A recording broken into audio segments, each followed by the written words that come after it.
Warahmatullahi wabarakatuh. Anak-anakku, bagaimana kabar kalian hari ini? Ustazah berharap kalian semuanya dalam keadaan sehat walafiat. Sebelum mulai pembelajaran hari ini, marilah kita awali dengan membaca basmalah. Bismillahirrahmanirrahim. Baik anak-anakku, untuk hari ini kita akan belajar tema 1, subtema 1, organ gerak hewan. Salah satu dari ciri makhluk hidup adalah bergerak. Secara umum, gerak dapat diartikan berpindah tempat atau perubahan posisi sebagian atau seluruh bagian dari tubuh. Makhluk hidup akan bergerak apabila ada rangsangan yang mengenai sebagian atau seluruh bagian tubuhnya. Gerak pada manusia dan hewan menggunakan organ gerak yang tersusun dalam sistem gerak. Organ gerak berguna untuk berjalan, berlari, melompat, memegang, memanjat, berenang, dan sebagainya. Organ gerak pada hewan dan manusia memiliki kesamaan. Alat-alat gerak yang digunakan pada manusia dan hewan ada dua macam, yaitu alat gerak pasif yang berupa tulang dan alat gerak aktif yang berupa otot.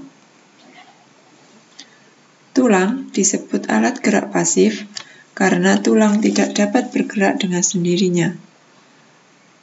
Tanpa adanya alat gerak aktif yang mempengaruhi tulang, maka tulang-tulang pada manusia dan hewan akan diam dan tidak dapat membentuk alat pergerakan yang sesungguhnya. Kemudian otot disebut alat gerak aktif karena otot memiliki suatu senyawa kimia yang membuatnya dapat bergerak. Pada saat otot yang menempel pada tulang bergerak, otot tersebut akan membuat tulang bergerak. Kemudian kita lanjutkan, menurut jenisnya, hewan dibagi menjadi dua, yaitu hewan vertebrata dan hewan avertebrata. Kalau hewan vertebrata itu berarti hewan yang bertulang belakang, sedangkan hewan avertebrata itu adalah hewan yang tidak bertulang belakang.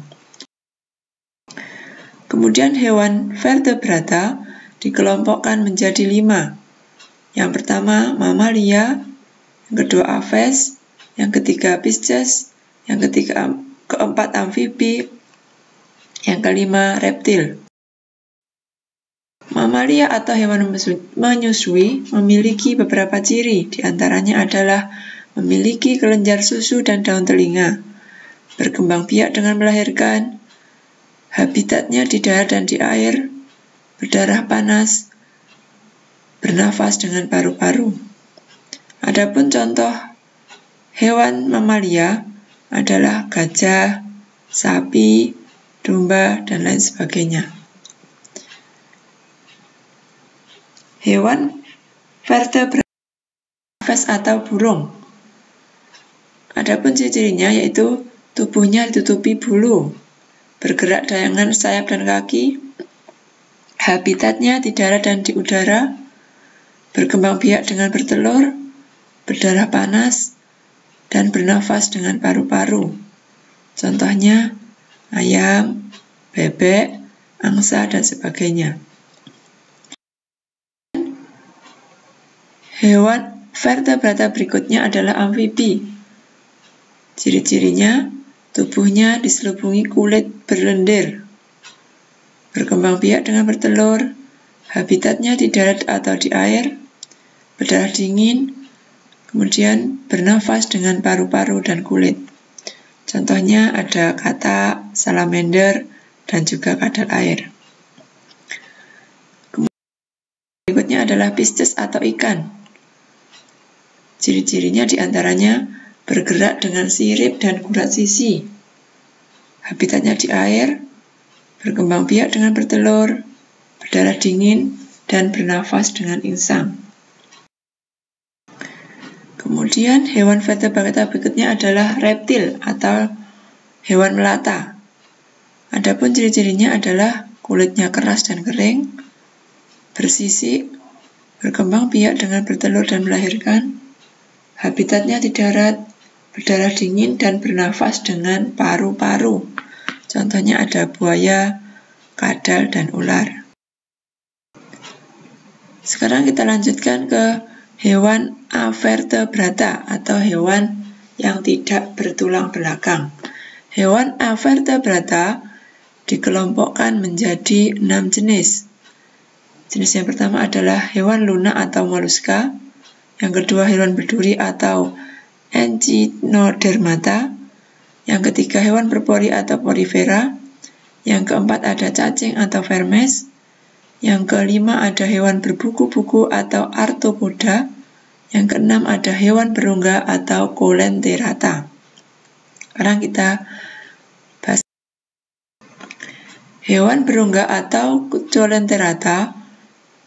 Ciri-cirinya adalah mempunyai bentuk tubuh seperti tabung. Contohnya adalah ubur-ubur, hidra, anemon laut,